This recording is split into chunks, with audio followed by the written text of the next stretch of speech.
இந்த பெங்களూరు పట్టణం கொண்டு வந்தது. నేను ఎందుకు సంతోషంగా ఉన్నాను కారణం ఏమంటే ఈ బెంగళూరు పట్టణంలో నన్ను మార్పు తీసుకొని వచ్చింది. அற்பமாய் எண்ணப்பட்ட என்னையும் கர்த்தர் என்னை தேடி வந்தார். అల్పంగా ఎంచబడిన నన్ను దేవుడు నన్ను వెతుక్కుంటూ వచ్చాడు. ரோட்ல பிச்சை எடுத்துக் கொண்டிருந்த என்னையும் கர்த்தர் என்னை தேடி வந்தார். రోడ్డులో పిచ్చిమెత్త నన్ను దేవుడు నన్ను ஒவ்வொருத்தர்களுக்கும் பல கேள்விகள் இருக்கும். అనేకులకి అనేకమైన ప్రశ్నలు ఉంటాయి. இவங்க திருநங்கைகள்லாம் எங்க இருந்து வராங்க, மங்களபுரியூர்ல எங்க இருந்து பர்த்தாரையிலிருந்து பர்த்தாரைன்னு ஒரு கேள்வி இருக்கும். నపహంసకులు ఎక్కడి నుంచి వస్తారని మీకు ప్రశ్న ఉంటుంది.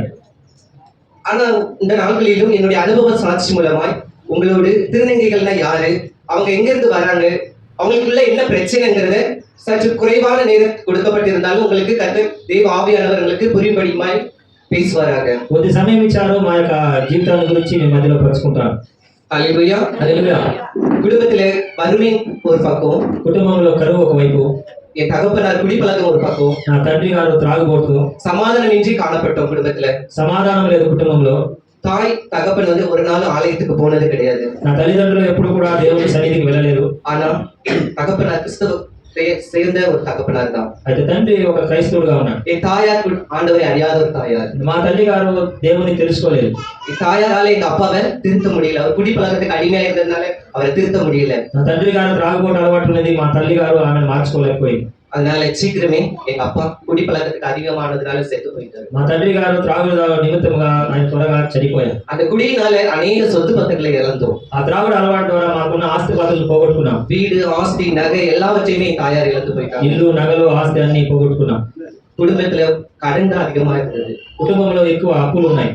ஒருவேளை சாப்பாட்டுக்கு அடுத்த வீட்டுக்கு கதவை தான் நாங்க தட்டி. ఒక రోజు పూట కోసం పక్కనింటి వారిని తలుపు తట్టాల్సిన இந்த நேரத்துல என் தாயார் ஒரு ஹோம்ல என்ன சேர்த்து விட்டாங்க. మా తల్లి గారు ఒక ఇంటిలో నన్ను చేర్చారు. அந்த ஹோம்ல உனக்கு சாப்பாடு கொடுப்பாங்க, அவங்க நல்லா படிக்க வச்சிருவாங்கன்னு அந்த ஹோம்ல என்ன சேர்த்து. ఇంటిలో ఎందుకు చేర్చారంటే వారు నీకు భోజనం పెడతారు, చదువు నేర్పిస్తారు. அந்த ஹோம்ல தான் கர்த்தர் மெய்யான தேவன்ங்கிறதை நான் அறிந்து கொண்டேன். ఆ సమయంలోనే యేసు ప్రభు నిజమైన దేవుడు తెలుసుకోగలిగాను. ஹல்லேலூயா. హల్లెలూయా. என்னுடைய வாழ்க்கையில கர்த்தர் ஒவ்வொரு நாளும் இவ்வளவு வருடம் 41 வருடமும் கர்த்தர் என்னோடு இருந்து இந்த நாட்களில் உங்கள் முன்னாடி சாட்சியா நிக்கிறேன்னா ஆண்டவருடைய பெரிதான கிருபை மாத்திரம் தான். అనుదినము ఈ 41 సంవత్సరాలు నేను ఇలా ఉన్నానంటే దేవుడు ఆయన కృప ద్వారా నన్ను నడిపించి వస్తున్నాడు. అదే எனக்கு என்ன தேவைங்கிறத அறிந்து ஒவ்வொரு நிமிடமும் கர்த்தர் என் தேவைகளை சந்தித்தார். నాకు ఏం అవసరమో అదన్నీ కూడా దేవుడు నాకు అనుగ్రహించుతున్నాడు. ஹோம்ல சேர்த்துட்டு இருக்காங்க, அவ்வளவுதான் பொறுப்புன்னு அம்மா கடன் பிரச்சனைக்காக அம்மா ஓடிட்டு இருக்காங்க. అప్పుల బాధంలో వెళ్ళిపోయారు, అయితే ఇంట్లో చేర్చారు అనుకున్నాను. என்ன பார்க்க யாரும் வர மாட்டாங்க. అయితే ఆ ఇంట్లో చేర్చిన తర్వాత నన్ను చూడడానికి ఎవరు రాలేదు. ஆனால் கர்த்தர் என் தேவைகளை சந்தித்தார். దేవుడు నా అవసరతలను ఎరిగి ఇచ్చాడు. நான் கண்ணீரோடு ஆண்டவருடைய சமூகத்துல நீங்க தானே எனக்கு அப்பா அம்மா, நீங்க தானே எனக்கு சகோதரன், சண்டே கிளாஸ்ல சொல்லி கொடுத்த வசனத்தை சொல்லி ஜெபிக்கும் போது எனக்கு ரப்பர் வேணுமா, பென்சில் வேணுமா, எல்லா தேவைகளையும் கர்த்தர் சந்தித்தார். నేను ఏడుస్తూ తల్లి అయినా తండ్రి నీవే కదా, నేను సండే స్కూల్లో నేర్చుకున్నాను కదా, నాకు ఏ పెన్సిల్ ఉన్నా ఏ అవసరం ఉన్నా చదువుకు నీవే ఇస్తావు కదా అని అడిగారు. 10th முடிஞ்சது, +1 போயிருக்கிறேன்.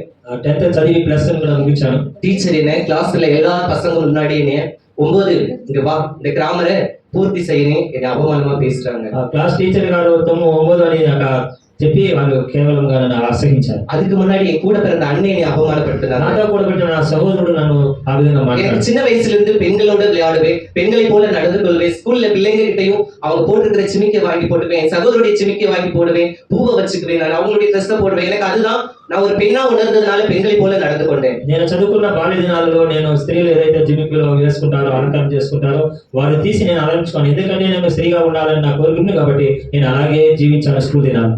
ஆனா என் கூட பிறந்த அண்ணனுக்கு அது ரொம்ப ஒரு அவமானமா இருந்தது. నాతో కూడా నా సహోదరుని నాతో తోడబుట్టిన సహోదరికి అది అవమానంగా ఇచ్చాడు. ஏன் நீ பொம்பளை மாதிரி நடக்கிற, நீ பொம்பளை மாதிரி பேசுற, நீ என் பிள்ளைங்க பக்கத்துல நீ வராத, நீ என் பிள்ளை பக்கத்துல வந்தா என் பிள்ளையும் நாளைக்கு உன்ன மாதிரி நடக்க ஆரம்பிச்சிரும், நீ என் பிள்ளை பக்கத்திலே நீ வராதன்னு சொல்லி என்னைய கண்டிச்சு పిల్ల పక్కనే చేతికిలే. నేను మగబిడ్డగా పుట్టినప్పటికీ కూడా నా యొక్క చేష్టలు విని నిన్ను చూసి నా పిల్లలు చెడిపోతారు అని నా పిల్లల దగ్గర కూడా రాకుండా తన సహోదరుడు చేశారు. நான் வேண்டி விரும்பி யாருமே சொல்லி கொடுத்து பெண்களை போல நடக்கிறது கிடையாது. சின்ன வயசுல இருந்து எல்லா பிள்ளைகளும் தாய் வயிற்றுல இருந்து பிறக்கும் போது நல்லா பிறக்குறாங்க. ஒரு 4 வயசு ஆனதுக்கு அப்புறம் தான் அது எப்படி பெற்ற குழந்தையா இருக்குது, அவங்க ஸ்பெஷல் சைல்டு அப்படின்னு ஒவ்வொன்றும் நம்ம கற்றுக்கொள்ள, அதை பார்த்துதான் கற்றுக்கொள்ள முடியும். எனக்குள்ள இருந்த ஆத்மா, எனக்குள்ள இருக்கிற உணர்வுங்கிறத மற்றவங்க புரிந்து கொள்ளல. తల్లిదండ్రులుగా కన్న తర్వాత 4 సంవత్సరాల తర్వాతనే వారికి ఆ ప్రవర్తన నడత తెలుస్తుంది. కానీ దాని తల్లిదండ్రులు గ్రహించలేకపోయినారు. ఆత్మీయంగా ఎదుగుదలకు నాకు సహాయపడింది. అన్నను என்ன புரிஞ்சுக்கல, சொந்த பந்தங்களும் யாரும் புரிஞ்சுக்கல, டீச்சரையும் அவமானப்படுத்துறாங்க. நம்ம படிச்சு என்னத்தை கிழிக்க போறோம்? படிக்கவே வேண்டாம், நம்ம செத்து போயிடலாம். அம்மா கடன் பிரச்சனையோட కష్టப்படுறாங்க, கடனை అడచిட்டு సెత్తు పోయిలాలని వీటికి పోగా ఆరంభించారు. అది తల్లిదండ్రులు అర్థం చేసుకోలేదు, సోదరుడు అర్థం చేసుకోలేదు, బంధువులు అర్థం చేసుకోలేదు. అయితే ఈ అప్పులు తీర్చి మన ముందు కొనసాగని తీర్మానం చేశాను. கடனுக்காக நான் வேலைக்கு போக ஆரம்பிச்சேன். అప్పుల భారం నిమిత్తము నేను పనికి వెళ్ళడం ప్రారంభించాను. ஆனால் என்னை ஹோம்ல இருந்து மறுபடியும் கூப்பிட்டு போய் நீ மீட்டு படிக்கணும்னு அவங்களுடைய வற்புறுத்துறதுனால நான் ஐடி படிக்க போனேன். అది ఇంటిలో నుండి మరలా వారు బలవంతం చేసి నువ్వు చదువుకోవాలన్నారు. దాని తర్వాత నేను ఐటీ చదివాను. எங்க கூட பிறந்த அன்னை காயப்படுத்தினதை விட, டீச்சர் காயப்படுத்தினதை விட, அந்த காலேஜ்ல ஸ்டூடெண்ட்ஸ் படுத்தின வேதனை என் வாழ்க்கையில மிகவும் கடுமையா இருந்தது. నా సహోదరుడు నన్ను దుఃఖపరిచాడు, నా టీచర్ గారు దుఃఖపరిచారు. దానికంటే ఎక్కువ గాయమైంది. கிளாஸ் ரூம்ல உட்கார்ந்துருக்க முடியாது, சாதாரண ஒரு பிள்ளை மாதிரி உட்கார்ந்துருக்க முடியாது. எல்லா பசங்க நான் மாதிரி ஒரு பெண்ணா உணர்ந்து நான் வாழ்ந்துட்டு இருக்கிறேன். கிளாஸ் ரூம்ல உட்கார்ந்துருக்கும் போது, ஏன் நீ என்ன பொம்பளை மாதிரி நடந்து வர, பொம்பளை மாதிரி உட்கார்ற, ஒழுங்கா நடந்து வர மாட்டியான்னு கேவலமா பேசுவாங்க. నేను పాఠశాలకు వెళ్ళి కూర్చున్నప్పుడు నేను నడిచే ప్రవర్తన చూసి వాళ్ళు నన్ను గద్దించేవారు. నువ్వు అబ్బాయిగా పుట్టావు, అమ్మాయిలాగా నడుతున్నావు, ఏమి నడత చూపులు అవయ్యారని నన్ను అవమానించేవారు. ஏன்னா நான் 10th முடிச்சுட்டு போயிருக்கிறேன், நான் சின்ன பிள்ளையா இருப்பேன். அவங்க எல்லாமே 12th முடிச்சுட்டு வந்தது அன்னை மாதிரி. அண்ணன் கிட்ட கேட்பேன், அண்ணா என்னை ஏன் கிண்டல் பண்றீங்க, எதிர்த்து பேசாத, எதிர்த்து பேசுனா செருப்பால அடிப்பாங்க, விளக்கமாற வச்சு அடிப்பாங்க, கல்ல வச்சு எரிவாங்க. என்னால அவங்க கிட்ட எதிர்த்து பேச முடியாது. నా సోదరుడు 12 తరగతి వారు పెద్దవారుగా ఉన్నప్పుడు నన్ను ఆ విధంగా అవమానించి కొడతా తిడతా ఉండేవారు. ஏன் ஏசப்பா எனக்கு இந்த பெண் உணர்வுனால எங்கேயுமே நான் வாழ முடியல, தயவு செய்து என்னை எடுத்துக்கோங்கன்னு எத்தனையோ முறை கதறி அழுதுருக்கிறேன். నేను అబ్బాయిగా పుట్టాను కానీ అమ్మాయిలాగా ఉండడం బట్టి నాకు శ్రమలు, నన్ను ఎత్తుక ప్రభు అని నేను ప్రభు దగ్గర నేను అడిగాను. யாருடைய அன்பும் இல்லாத போது ஆண்டவர் மாத்திரம் தான் என் மேல அன்பு செலுத்து. ఎవరి ప్రేమ నాకు దొరికినప్పుడు తండ్రిని దేవుడు నన్ను ప్రేమించాడు. படிப்பு முடிந்து வீட்டுக்கு வந்திருக்கிறேன், சகோதரி திருமண காரியங்கள் நடந்தது. అది చదివి ముగించుకొచ్చాను, వివాహ కార్యక్రమం జరుగుతున్నది.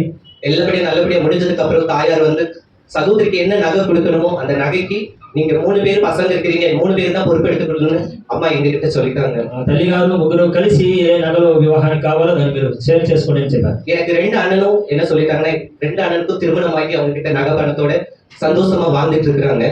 వారి వివాహమైంది, వారి నగలతో వారి వివాహ జీవితం సంతోషంగా ఉన్నారు ఇద్దరు కూడా. எங்க கிட்ட நகை பணம் வச்சிருக்கிறோமா, அவனும் உன் பிள்ளை தானே, அவன் இப்ப நகை பணம் வச்சிருக்கானா, இப்ப கொடுப்பானான்னு சொல்லி அம்மா கிட்ட கேள்வி கேட்க ஆரம்பிச்சாங்க. వారు కూడా బిడ్డ కదా, ఆమె కూడా మీరు నగలు ఇవ్వచ్చు కదని ఆ మాట తల్లి గారితో వారు అడిగినారు. நான் ஏற்கனவே என் சிந்தையில அம்மாவுடைய கடன் அடைச்சிட்டு செத்து போயிடணும், நம்மளுக்கு எதுக்கு சொத்து சிந்தையில இருந்ததுனால அம்மா அன்னைய கிட்ட சொன்னேன், எனக்கு எந்த சொத்து வேண்டாம்னா நீங்க தயவு செய்து சகோதரியுடைய திருமணத்துக்கு எல்லாவற்றையும் நீங்க பொறுப்பெடுத்துக்கோங்க, நான் கையெழுத்து போட்டு கொடுக்குறேன், எனக்கு வர்ற சொத்தெல்லாம் நீங்க வச்சுக்கோங்கன்னு பேச ஆரம்பிச்சேன். నాకు ఒకే ఒక చింత, తల్లి చేసిన అప్పుల్ని అది తీర్చేసి వెళ్ళిపోవాలా ప్రభు సన్నిధి వదిలేసి అనుకున్నాను. నాకు ఆస్తి పస్తులన్నీ కూడా నాకు ఎందుకు, ఇది మీరే ఉంచుకోండి నేను నా సోదరులతో చెప్పాను. ஏன் நீ ஏன் சொத்தை பத்தி பேசுற, சொத்தை பத்தில நீ பேசக்கூடாது, నీ ఆస్తి విషయాల గురించి నువ్వు మాట్లాడకూడదు. ஆனா எனக்கு சொத்து வேண்டாம், நான் தயவு செய்து சகோதரிக்கு நல்லபடியா காரியத்தை முடிக்கிறேன் எனக்கு கெஞ்சி பார்த்தேன், ஆனால் கேட்கல.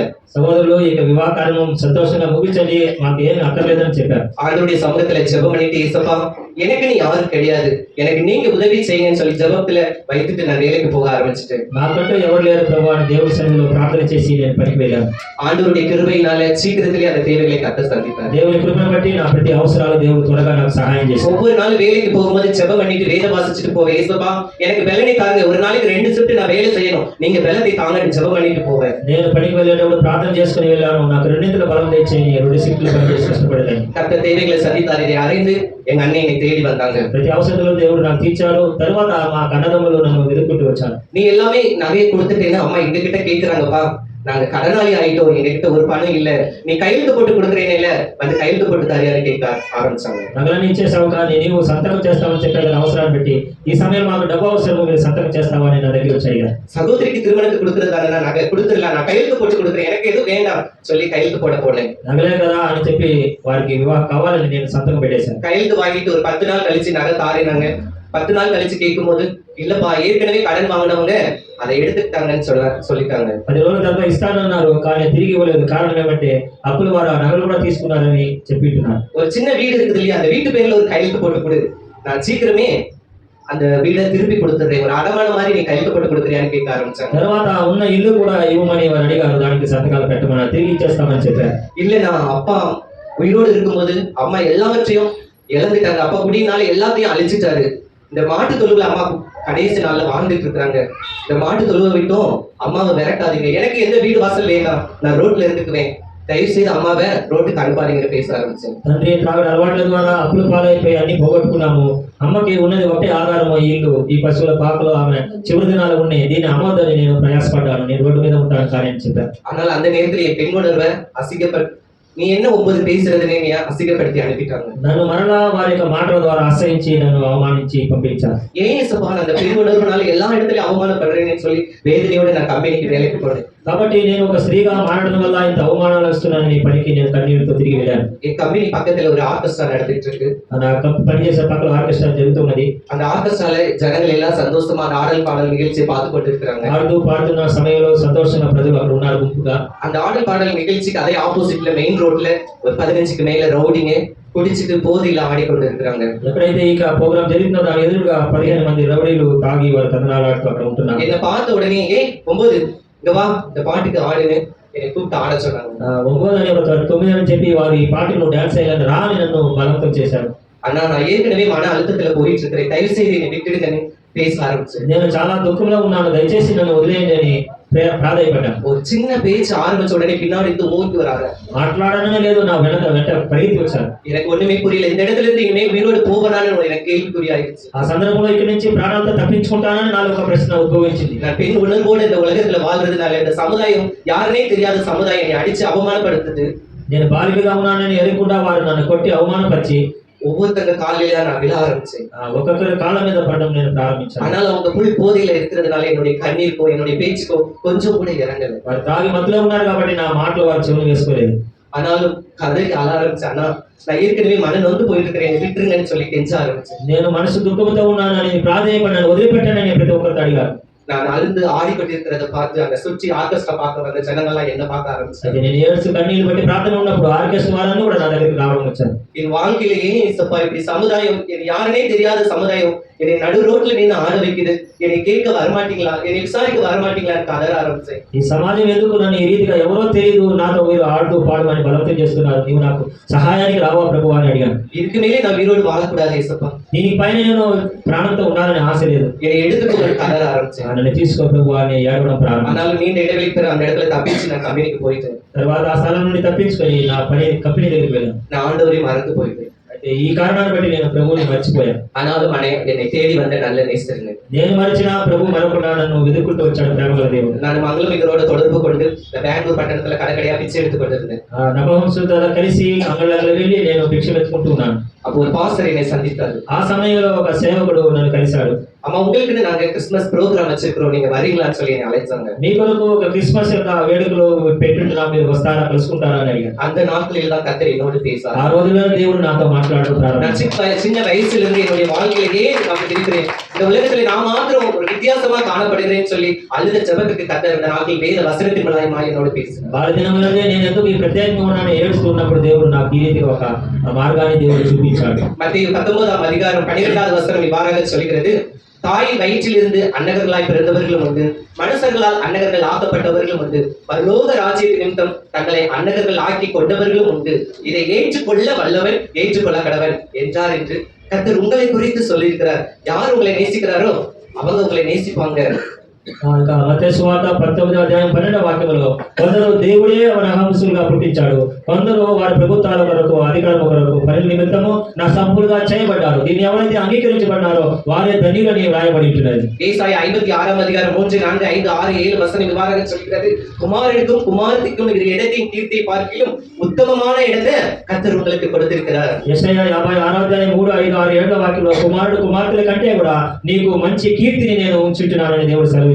ஆனா நீ செய்யறது ஒண்ணே ஒண்ணு, అయితే నీవు చేయవలసింది ఒకటే, நீ కర్తருக்கு పరిశుద్ధமாய் వాழணும். దేవుని ఎదుట నువ్వు పరిశుద్ధంగా நீ జీవించాలి. கர்த்தருக்கு ఇష్టமானதை தெரிந்து கொள்ளணும். దేవునికి ప్రియమైనది నీవు ఎంచుకోవాలి. அவருடைய கட்டளையின்படி நடக்கணும். ఆయన ఆజ్ఞలను వెంబడించాలి. அப்பொழுதுதான் என்றும் அழியாத நித்திய நாமத்தை கர்த்தர் உங்களுக்கு கொடுப்பார். శాశ్వతమైన నిత్యాన్ని ఆశీర్వాదం నీకు ఇస్తానన్నాడు. அப்பா நம்மை போல நான் பரிசுத்தமா வாழணும் ஏசப்பா. నీ వల్లే నేను పరిశుద్ధంగా జీవించాలి. நீ கணக்கடையா பிச்சை எடுக்க கூடாது. నేను అంగళ్ళ దగ్గర వెళ్ళి భిక్ష పెట్టకూడదు. எனக்கு ஒரு வேலை கொடுங்கன்னு ஜெபிக்க ஆரம்பிச்சேன். నాకు ఒక జాబ్ పని మీరు అనుగ్రహించమని ప్రార్థన చేశాను. ஜெபம் பண்ணிட்டு ஊர்ல போய் அம்மாவை சந்திச்சேன். ప్రార్థన చేసి నా స్వగ్రామాన్ని తల్లి గారిని కలిశాను. ஆனால் வீட்டுல இருந்து அன்னை அவமானப்படுத்தி அனுப்பி வச்சுட்டாங்க. నేను వెళ్ళాను కానీ నా యొక్క సహోదరుడు అవమానపరిచి ఇంటికి గెట్టేశాడు. ஆனா நான் எந்த இடத்துல வெக்கப்பட்டு போனேனோ அதே இடத்துல கர்த்தர் தலையை உயர்த்த ஆரம்பிச்சார். ஆரம்பிச்சார். నేను ఎక్కడైతే సిగ్గుపడ్డానో అవమానించానో అదే స్థలంలో దేవుడు నన్ను తల ఎత్తాడు. கர்த்தர் எனக்கு ஒரு அழகான வீட்டை கர்த்தர் கட்டி கொடுத்தார். దేవుడు ఒక సుందరమైనటువంటి ఇల్లుని దేవుడు నాకు ஒரு வேலையை உருவாக்கி கொடுத்தார். నాకు పనిని కూడా దేవుడు ఇచ్చాడు. 3 பேருக்கு வேலை கொடுக்கத்தக்க கர்த்தர் என்னை ஆசீர்வதித்தார். నా ద్వారా ముగ్గురికి పని ఇవ్వడానికి దేవుడు నన్ను ఆశీర్వదించాడు. ஹல்லேலூயா. హల్లెలూయా. கர்த்தர் நல்லவர் இல்லையா?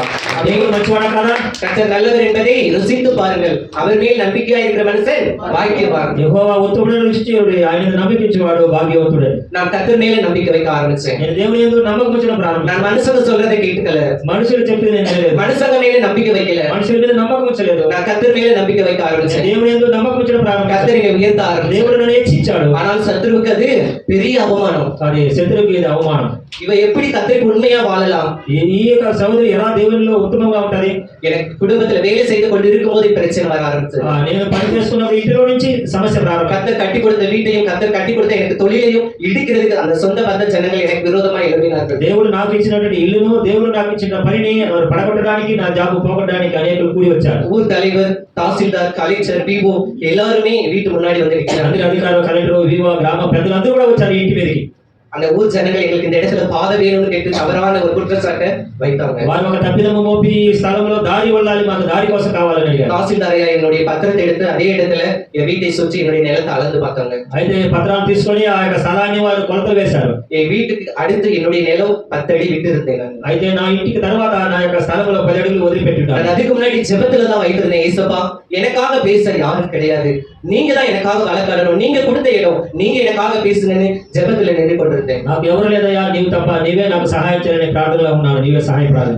கர்த்தர் எனக்காக வழக்காட ஆரம்பிச்சார். దేవుడు నాకు సహాయపడ్డాడు. தாசில்தார் ஐயா, கலெக்டர் அவங்க பேச ஆரம்பிச்சாங்க. కలెక్టర్ ద్వారా దేవుడు మాట్లాడడం ప్రారంభించాడు. இந்த இடத்துல பாதை உங்களுக்கு கொடுத்தது யாரு? అయితే మీకు ఇక్కడ మార్గం చూపించింది ఎవరు? நீங்க யார்கிட்ட அனுமதி கேட்டீங்கன்னு அந்த ஜனங்க கிட்ட பேச ஆரம்பிச்சாங்க. ఎవరితో మీరు పర్మిషన్ అడిగి ఇక్కడికి వచ్చారని? நான் உங்களுக்கு அனுமதி கொடுக்கலையே, మీకు పర్మిషన్ ఇవ్వలేదే. இந்த இடத்துல பாதையும் கொடுக்க முடியாது, ఈ మార్గం కూడా ఇక్కడ ఇవ్వడం కుదరదు, பாதை வராது. రానే రాదు. இனி இந்த பிள்ளைக்கு விரோதமா ஏதாச்சும் செயல்பட்டீங்கன்னா, ఈ బిడ్డకు మీరు విరోధంగా ఏదైనా ఆపోజిట్ தொந்தரவு கொடுத்தீங்கன்னா, ఏదైనా తొందర పెడితే நாங்க தக்க நடவடிக்கை எடுப்போம் என்று சொல்லி దానికి కావాల్సిన కఠిన శిక్షణ మేము கர்த்தர் எனக்காக வழக்காடினார். దేవుడు నా కోసం మాట్లాడి கர்த்தருடைய உபத்திரவத்தை அற்பமா எண்ணாத தேவன். ఉపద్రవం అల్పంగా ఎంచలేదు దేవుడు. கர்த்தரின் தலை உயர்த்த ஆரம்பிச்சார். దేవుడు నా తలను ఎత్తించాడు. நான் எந்த இடத்துல எனக்கு விரோதமாய் எழும்பினார்களோ அதே இடத்துல கர்த்தர் எனக்கு நன்மையாய் முடிய செய்தார். ఎక్కడైతే నాకు విరోధంగా లేచాడో అదే సమయంలో దేవుడు నాకు మేలుగా మార్చాడు. அந்த கலெக்டர் ஐயா பட்டா வாங்குறதுக்கு அதிக பணம் கேட்கிறாங்க, என்னால முடியல, நீங்க எனக்கு உதவி செய்யுங்கன்னு பேச ஆரம்பிச்சாங்க. అంటే పట్టా చేసుకోవడానికి డబ్బులు ఎక్కువగా అడిగారు. నాకు సహాయం చేయలేదు, సహాయం చేయమని ప్రభుని అడిగారు. கர்த்தர் ₹1 செலவில்லாம பட்டா கிடைக்க రూపాయి లేకుండా నాకు ఇంటి పత్రాలు చేయడానికి సహాయపడ్డాడు. கர்த்தர் ஊழிய அழைப்பை தந்தார். దేవుడు దాంతో పాటు సేవ పరిచయం పిలిచాడు. ஏசப்பா, எனக்கு ஊழியம் பேச எனக்கு தெரியாது, நான் யார்கிட்ட போய் சத்தியத்தை சொல்றது, எனக்கு பேச தெரியாது, நான் வரலன்னு சொல்லி மறுதளித்தேன். నాకు మాట్లాడడం చేత కాదు, నేను ఎలా వెళ్ళి నేను సేవ చేయాలని నేను తృణీకరించాను. ஆனா நீ இந்த காலத்துல மௌனமாய் இருந்தால் யூதருக்கு ரட்சிப்பு வேற ஒரு இடத்திலிருந்து எழும்பும். கர்த்தர் வேத வசனத்தின் மூலமாய் என்னோட பேசி దేవుని వాక్యంలో ఈ సమయంలో మౌనంగా ఉంటే దేవుని పిల్లలకి ఎక్కడైనా సహాయం వచ్చిననే మాట దేవుడు నాతో మాట్లాడాడు. ஏசப்பா, நீங்க தான் என் ஊழியத்துக்கு அழைக்கிறதா இருந்தா, యేసయ్యా నీవే నన్ను సేవకై పిలిచినట్లయితే நான் ஒரு விண்ணப்பத்தை உங்களுடைய சமூகத்துல வைக்கிறேன். ஏசப்பா, నా యొక్క విజ్ఞాపనని సన్నిధిలో పెడుతున్నాను. தப்பா இருந்தாலும் என்னை மன்னிச்சுக்கோங்க. తప్పుగా ఉంటే నన్ను క్షమించు. என்னை போல ஒரு திருநங்கை, నా వలే ఒక నపుంసకురాలు எஸ்தர் பாரதியமான ఎస్తేర్ భారతమ్మ ద్వారా இந்தியாவின் முதல் திருநங்கை பாஸ்டரா మొట్టమొదటిగా యొక్క సేవకురాలుగా எங்கேயோ ஒரு இடத்துல ஊழியம் செய்து கொண்டிருக்கிறாங்க. ఎక్కడో ఒక స్థలంలో వారు సేవ நான் చేస్తున్నారు. பேப்பர்ல வாசித்தது எனக்கு ஞாபகத்துல வந்தது. నేను పేపర్లో చదవడం నాకు జ్ఞాపకం ఉన్నది. அந்த எஸ்தர் பாரதியம்மா எங்க கிராமத்துக்கு வரணும்னு ஜெபிக்க ஆரம்பிச்சேன். అయితే ఎస్తేర్ భారతమ్మ గారు నా గ్రామానికి రావాలని నేను ప్రార్థన చేశాను. நான் எதற்காகவும் இந்த ஜெபத்தை செய்தேனா, எதற்காக இந்த ஜெபத்தை செய்தேன், ఎందువరకు ఈ ప్రార్థన చేశానంటే அது ஒரு காரணம் உண்டு. దానికి ఒక కారణం ఉన్నది. நான் ఆరంభ కట్టத்துல என் సభకి போகும்போது ఆ ప్రారంభ దినాల్లో నేను సంఘానికి వెళ్ళేటప్పుడు நான் மங்களபகியா இருக்கிறதுனால నపుంసకురాలుగా ఉండడం బట్టి என்னை அவமானப்படுத்தி சர்ச்சை விட்டு அனுப்பி விட்டுட்டாங்க. అవమానపరిచి సంఘస్థులు కూడా నన్ను బయటికి உனக்கு வெக்கமால எதுக்கு ஆலயத்தை வந்து அசிங்கப்படுத்துறேன்னு. సిగ్గులేదా నీవు దేవుని సన్నిధి అవమానంగా చేస్తున్నావు. ஆனாலும் கர்த்தர் என்ன தேய்ச்சி வசனத்தின் மூலமாய் தேய்ச்சி என்னை நடத்தினார். దేవుడు వాక్యం ద్వారా నన్ను ఆదరించి బలపరిచాడు. சொல்லப்படுகிற எல்லா வார்த்தைகளையும் கவனியாதே, மனுஷங்க சொல்ற வார்த்தையெல்லாம் கவனியாதேன்னு சொல்லி கர்த்தர் என்னோடு பேசினார். మనుషుల వైపు మాటలు నువ్వు వినొద్దు అని దేవుడు నాకు సెలవిచ్చాడు. நான் ஆண்டவருக்கு கீழ்ப்படிந்து வாழ்ந்து கொண்டிருந்தேன். யாருமே என்னை ஏற்றுக்கொள்ளல. யாருக்கு ஏசப்பா சத்தியத்தை சொல்றது? அதனால என்ன போல திருநங்கை எஸ்தர் பாரதி அம்மாவை எங்க ஊருக்கு அழைச்சிட்டு வாங்கன்னு ஜெபிக்க ஆரம்பிச்சு. నేను దేవుడికి లోబడి జీవిస్తున్నాను, నేను చెప్పేది ఎవరింటాడు ప్రభు అన్నప్పుడు ఎస్తేర్ భారతమ్మ గారిని ప్రార్థన ద్వారా మా దగ్గర తీసుకుని రండి అని విజ్ఞాపన చేశాను. கர்த்தர் ஜெபத்தை கேட்கறது இல்லையா? దేవుడు మన విజ్ఞాపనను ఆలకించేవాడు కదా. அம்மாவை அழைச்சிட்டு வந்தாங்க. ఎస్తేర్ భారతమ్మ గారిని ప్రార్థన పూర్వకంగా చేసినట్టు అమ్మగారు నడిపించారు. எஸ்தர் பாரதி அம்மாவோட தொடர்பு கிடைத்தது. ఆమెతో నాకు సహవాసం పరిచయం ఏర్పడింది. நம்ம கிறிஸ்தவ திருநங்கை ஒரு ஐக்கியம் இருக்குதுமா? క్రీస్తుల ఐక్యత సమితి ఉన్నది. நம்ம ஐக்கியத்துல அநேக திருநங்கைகள் ரசிக்கப்பட்டவங்க இருக்கிறாங்க. ఈ సమితిలో అనేకులు రక్షణ పొందిన వారు ఉన్నారు. 3 மாவட்டத்துல காலேஜ் பைபிள் காலேஜ் படிக்க வச்சு திருநங்கைகள் மத்தியில ஊழியம் செய்து கொண்டு இருக்கிறாங்க. 3 జిల్లాలలో వారు బైబిల్ కళాశాల படிச்சு వారు నపుంసకుల మధ్య పరిచయం చేస్తున్నారు. நீங்க ஊழிய அழைப்பு பெற்றிருக்கீங்க. మీరు సేవా పిలుపుని పొందుకొని ఉన్నారు. நீங்க ஒரு மாவட்டத்துல போய் ஊழியம் செய்யுங்க. మీరు ఒక జిల్లాలో వెళ్ళి మీరు పరిచయం చేయండి. திருநங்கை மக்கள் போய் சந்திங்கன்னு కలవండి అన్నారు. ஜெபத்துல நடத்துனாங்க. ప్రార్థన నడిపించారు.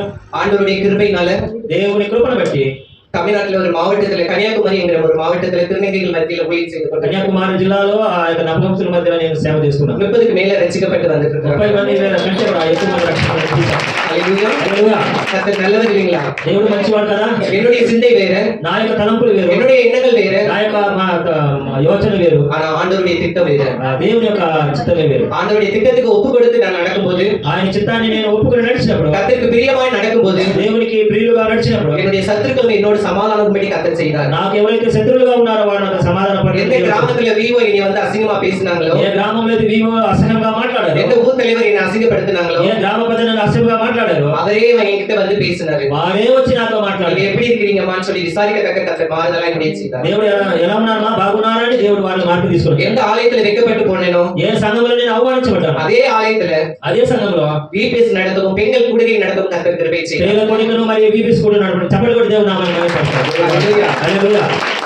என் வீட்டை சுற்றி இருக்கிற ஜனங்கள் எல்லாரும் என்கிட்ட அன்பா நடந்து నా கொள்றாங்க. ఇంటి చుట్టూ ఉన్న వారందరూ కూడా నాతో ప్రేమగా ఉండడము, என் தாயாரை ரட்சிப்புகளாய் நடத்த கர்த்தர் கிருபை నా செய்தார். తల్లి గారిని కూడా రక్షణ మార్గం నడిపే దేవుడు కృప. மக்களில் 4 மாவட்டத்துல திருநங்கைகள் மத்தியில ஊழியம் நடந்து ఈ கொண்டிருக்கிறது. దినాల్లో కూడా 4 జిల్లాల్లో కూడా నపుంసకుల మధ్యలో సేవ పరిచయం చేస్తున్నారు. எங்க கிறிஸ்தவ திருநங்கை ஐக்கியத்தின் மூலமாய் క్రీస్తు ఐక్యత సమావేశం ద్వారా அநேக திருநங்கைகள் వయதான திருநங்கைகள் உண்டு. వృద్ధాప్యంలో ఉన్న వారు ఉన్నారు, கண்ணு தெரியாத திருநங்கைகள் உண்டு. చూపు లేని వారు ఉన్నారు, நடக்க முடியாத திருநங்கைகள் உண்டு. నడవలేని కుంటి వారు ఉన్నారు. அவங்களுக்கு மாதம் மாதம் వారికి నెల నెల எங்களால முடிஞ்ச உதவிகளை செய்து கொண்டிருக்கிறோம். కావలసిన సహాయము వారికి అందిస్తున్నాం. இன்னும் அநேக மாவட்டங்கள் உண்டு, అనేక జిల్లాలుగా ఉన్నాయి, அநேக மாநிலங்கள் உண்டு. అనేక స్థలాలు ఉన్నది. எல்லோரும் கர்த்தரை ஆராதிக்க வேண்டும். అందరూ కూడా ప్రభుని ఆరాధించాలి. ஹல்லேலூயா. హల్లెలూయా. நீங்கள் இதற்காக ஜெபிக்க வேண்டும். దీని కొరకు మీరు ప్రార్థన చేయాలని కోరుతున్నాను. ஹல்லேலூயா. హల్లెలూయా. கர்த்தர் தாமே சாட்சி ஆசீர்வதிப்பார். దేవుడు ఈ సాక్ష్యాన్ని ఆశీర్వదించుగాక.